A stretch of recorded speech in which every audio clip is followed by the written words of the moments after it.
In the name of the Father, and of the Son, and of the Holy Spirit. Amen.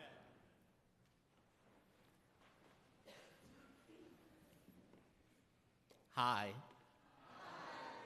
It's so good to see you all. Life is full of choices, isn't it? Just chock full of choices for each of us. Every single day we are granted with choice after choice after choice. They start right when the day begins. Do we get up immediately ready to greet the day with vim and vigor, or do we hit the snooze button 1 or 20 times? Do we wear this outfit, or do we wear that outfit? One of the great blessings of being a priest is that most days I'm generally free of that particular choice. In fact, it was rather odd during my renewal leave each morning to have to figure out what I was going to wear. I'm so used to reaching for a pair of black slacks, some funny socks, a clergy shirt, that things like looking to see what the weather's going to be like today. What am I going to wear? Like, you all do that regularly. Oh my goodness, that's bothersome. There were other interesting choices as well during the renewal leave. Do I read the weekly church newsletter? I confess I usually did. Good job on that, by the way. Mondays and Tuesdays, Lucy was in daycare, and so those were the days for me to do the sabbatical work I intended to do during this time. In the first half of the summer, I spent a lot of time reading and writing about the General Convention of the Episcopal Church, which took place in July, and for which I was an alternate deputy for this diocese. And then the second half of the summer, I focused my time on the project of writing a new version of a book called the Parson's Handbook, which was originally written 100 years ago by Percy Dermer, the subject of my doctoral thesis. So those were my projects for Mondays and Tuesdays. But once Lucy was at daycare and Bethany was off at work, and I was in the house by myself, I was faced each day with a choice. In fact, the choice reappeared throughout the day. Would I do the work I had set out for myself to do during my sabbatical, or would I sit on the couch and watch the animated series Star Wars: The Clone Wars on Netflix? Yes, my sabbatical was challenging. I'm actually proud of the fact that I did a good amount of work on those days, but I'm also kind of equally proud of the fact that I went easy on myself too. I let myself try to rest and relax. I let myself try to be useless, something I'm generally not very good at trying to do. The other interesting choice occurred every Sunday morning. Would we go to church? Shocker, we didn't always. Where would we go to church? In the same way that I have tremendous respect for those of you who have to figure out what to wear every morning, I have renewed respect for what goes on in that decision to get up on Sunday morning, put on whatever your church-going clothes are, and give a few hours of your life to the worship of God. Because some Sundays I just plain didn't want to. I don't know how you do it. And just like with my Mondays and Tuesdays, Bethany and I tried to be gentle with ourselves on this. We took a good amount of Sundays to just be at home as a family, and that was nice. We visited a variety of churches during this time. Some of them, as you might expect, a bit more inspiring than others. The truth of the matter is, we missed you all very much. By the end of the 4 months, it was getting increasingly hard to get up the energy to go to another congregation. Not because we didn't want to go to church, we did want to go to church, but we wanted to go to our church. Every Sunday morning, no matter where we went, kind of fell short of our experience of being with you here at St. John's. So we're very happy to be with you all today. In the first reading for today from the book of Joshua, we're given a picture of Joshua at the end of his life of leadership. Throughout the narrative of the book of Joshua, Joshua has led the people in the conquest of the promised land, long awaited. And now, knowing that his life is drawing to an end, he calls the people together at Shechem. He recites for them the amazing story of God's love and care for them. He reminds them how God has brought them to this place. And then he tells them that now they have a choice.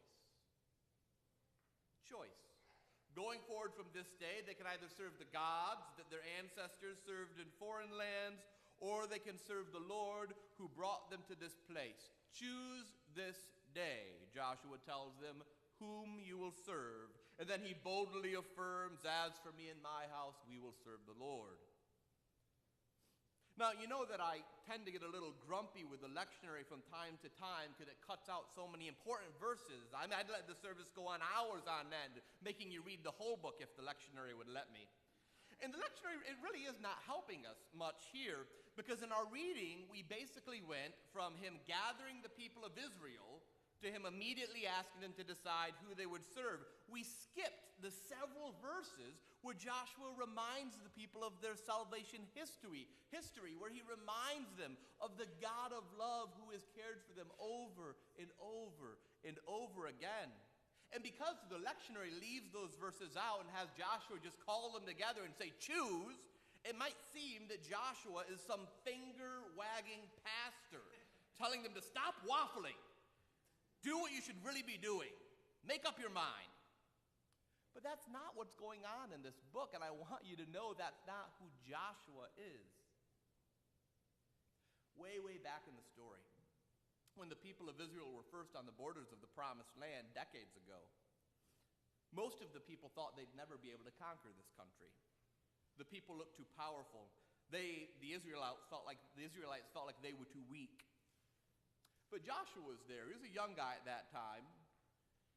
And he was one of only 2 spies who went into the Promised Land, and after seeing the land, stood up and said, we can do this with God's help.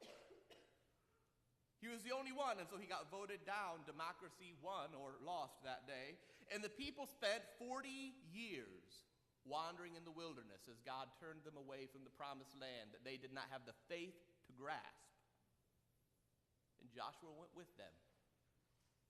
Joshua watched as all of the current generation died, one by one in the wilderness. His heart breaking that they didn't have the faith to see what God wanted to do with them. Until finally we get to our text in Joshua. And he comes back to the Promised Land older, probably a little sadder, but his faith in God unshaken, as he leads the people into the conquest of the land they never thought they could actually have. So in this text, Joshua reminds the people, he reminds them that the task of following God, the task of choosing God, that it really is possible if you give yourself to it. That the things to which God calls you, things that seem insurmountable, like there's no way that you can do them, that with God you can do them. That the God who calls you to something will always equip you for that something. And Joshua knows that the choice to choose God can be a scary and difficult choice at times. Because Joshua knows what it's like to be in a room, to have everyone around you saying something should be one way, and for you to be sitting there thinking, no, this isn't right. I know this isn't right. Joshua knows the courage it takes to stand and speak up in that moment for the God of love who calls you forward. And Joshua knows that God will always guide those who seek to choose God and follow him. There's some really beautiful choices taking place in the liturgy for today. Leona Marie Garcia Curley is going to be brought forward by her parents, Kevin and Alana, to be baptized. And in the service, I'm going to ask Kevin and Alana and the other godparents some questions. They will make some very serious promises about choices they are saying they choose to make for this child. Choices to raise Leona as someone who will choose justice in a world where far too many people sit quietly or only grouse about it on Facebook. That they will make choices to ensure that she's surrounded by a faith community so that she doesn't have to live this life alone. And that's why each one of them will also renew their own commitment to Jesus Christ in the baptismal liturgy. Renew their own commitment to turn from the evil that infects this world and to choose to be a part of a beloved community. A community of those who seek to follow Jesus in the way of love. And then all of you will stand up too. And the reason you stand up is because the choice that Kevin and Alana and the godparents are committing themselves today is a difficult choice. It's a difficult commitment to make, and there are days that it does indeed seem beyond you. It is hard to follow Jesus when the world is filled with so much anger. It's hard to be a person who loves when most of the time you'd just rather win. It's hard to remember what St. Paul says in the reading from Ephesians today, that our struggle is not against flesh and blood. Because odds are every single person sitting here knows some flesh and blood you'd really like to struggle against. You'd really like to beat and win over. You know it. But Paul says that's not who our enemy is. Our enemy is never flesh and blood, because Jesus came to redeem flesh and blood.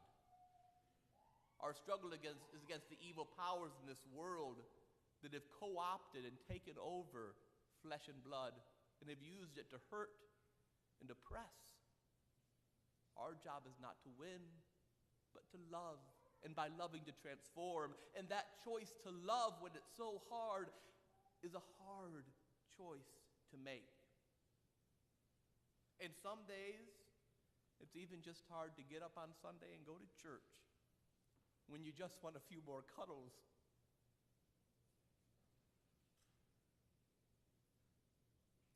I know that more honestly now than I ever did. So, you will stand up with them. You will stand up alongside of them, committing that they do not make this choice on their own. All of us will join with them in reciting the baptismal covenant, the covenant of what we believe it means to be a follower of Jesus in the way of love. With them, you will even say one of my favorite promises in the baptismal covenant, that whenever you fall into sin, you will repent and return to the Lord. That is, whenever you don't choose rightly, you will get up and you will try again. Each day, you will try again to choose love. You won't give up on yourself, because you know God does not.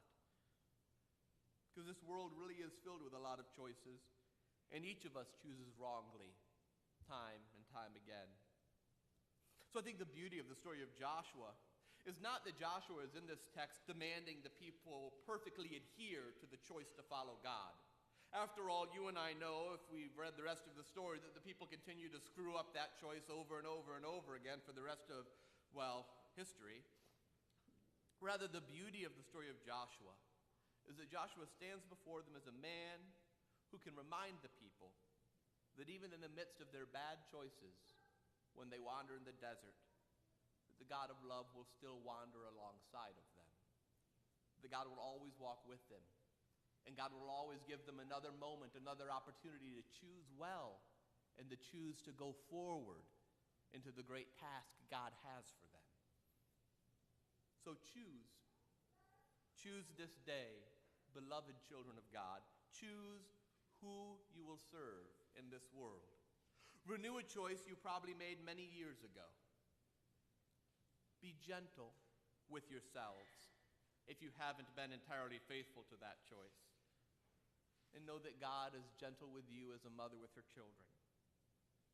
But know as well that the choice you make is not an individual choice. That each time you renew yourself, every time you renew yourself to the choice to follow the God of love, to be a person of love in this world, that every time you do that, the whole people of God gathered here stand alongside of